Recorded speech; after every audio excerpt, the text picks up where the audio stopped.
Lionel Cat.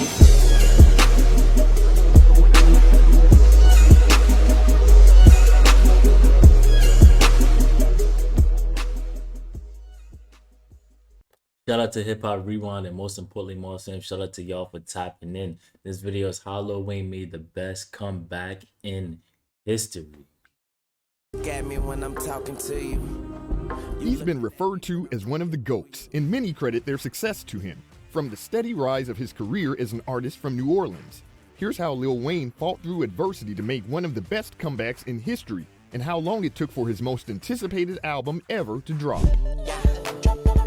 Dwayne Michael Carter Jr., otherwise known as Lil Wayne, kicked off his music career in 1995. Birdman signed Wayne to Cash Money Records when he was only 12, making him the youngest member at the label.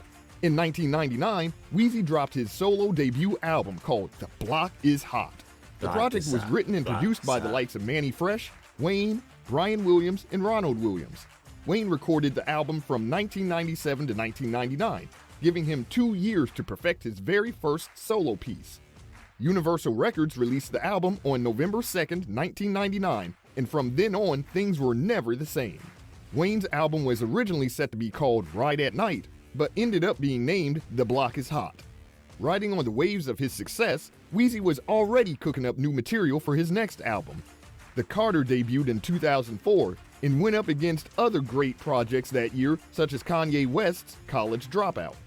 He took no time off and began working on The Carter 2. Yeah, alter nigga, Nina talk to a nigga. Take a chunk out your body like a shark bit a nigga. Part 2 features artists such as Nicki, Birdman, and Robin Thicke. After dropping a collab album afterwards with Birdman, Wayne went back to the studio to produce an album that would go down as one of the greatest projects ever made.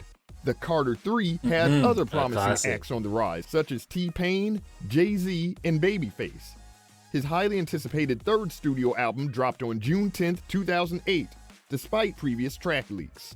Kanye, who at this time had been collabing with prominent artists in the industry, sent Lil Wayne about 20 potential beats to use in his album. Of the 20, only 2 beats made it to the final cut of the album, which were Let the Beat Build and Comfortable. The Carter 3 album sent shockwaves to fans all around, and many referred to it as his best work yet. Needless to say, the album lived up to people's expectations. People praised Lil Wayne for being one of the best in the game after dropping Carter 3, but that title slowly diminished. Straight off the block with it. Eagle Street to be specific. Wayne often referred to himself as a Martian, or someone not of this world. He portrayed himself as some kind of doctor trying to step in and save hip-hop. He started boasting about being shot, even if it was a self-inflicted wound. Despite some considering him whack or untalented, many critics praised him for being weird and called him one of the best unusual rappers of all time. There's no doubt Wayne's creativity and wordplay is enough to let his music speak for itself, with deep tracks such as Tie My Hands, which was an ode to victims recovering from the storm that hit New Orleans. As time went on, Lil Wayne was sought after as a guest star on screen. While Carter 3 was his most profound album, his peak was drawing to an end. There were a few contributing factors to his downfall. For one, the weirdness or uniqueness Wayne wanted so bad seemed to be drawing people away.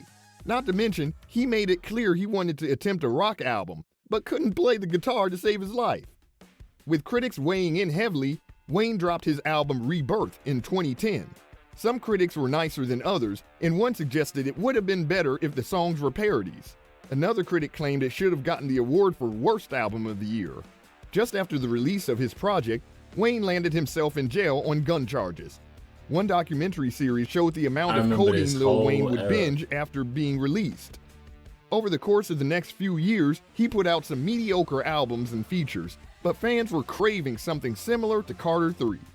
With his personal struggles being broadcasted, and people bashing him for making super odd remarks claiming racism didn't exist, that was seriously odd, things weren't looking too bright.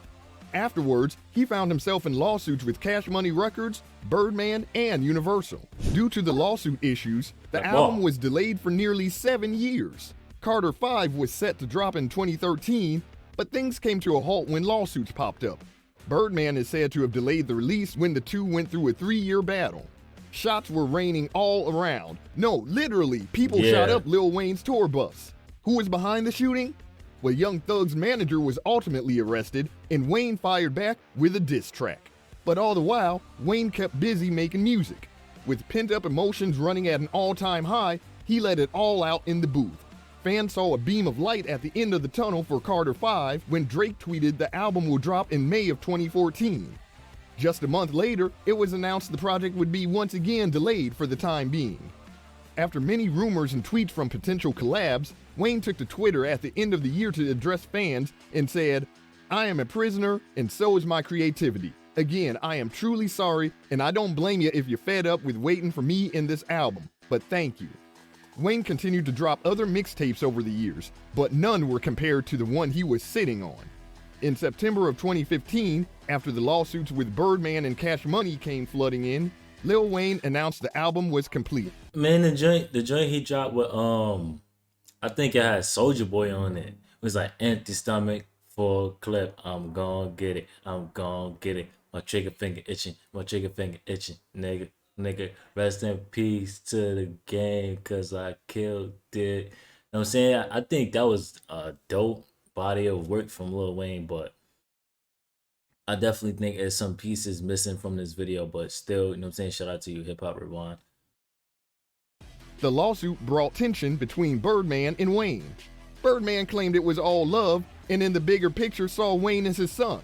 Wayne wasn't so sure, and things eventually boiled over, and Birdman fired a diss at Wayne on his track Fuck 'Em.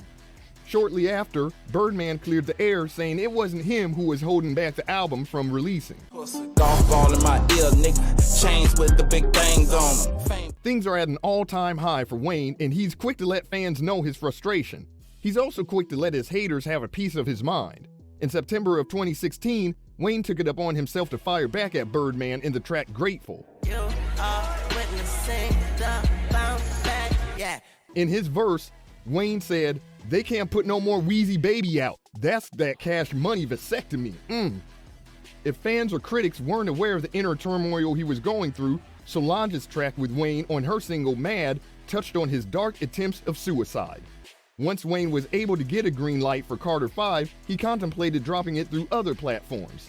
He discussed releasing the project through Jay-Z's Roc Nation.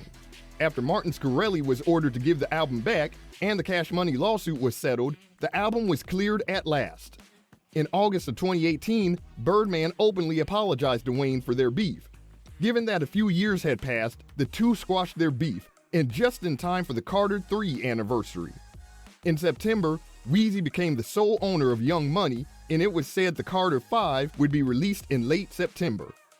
On the 28th of September, the highly anticipated Carter 5 was released by Young Money and Republic Records. Some artists to feature on the album include Travis Scott, Nicki Minaj, Snoop Dogg, and XXXTentacion. For fans, the album was precisely what they had been wishing for. It was one of the most critically acclaimed pieces and debuted at #1 on the Billboard 200. The album received almost 500,000 streams in the first week alone. It was the perfect follow-up to the Carter 3, with hits such as Let It All Work Out and Don't Cry, which featured the late XXXTentacion.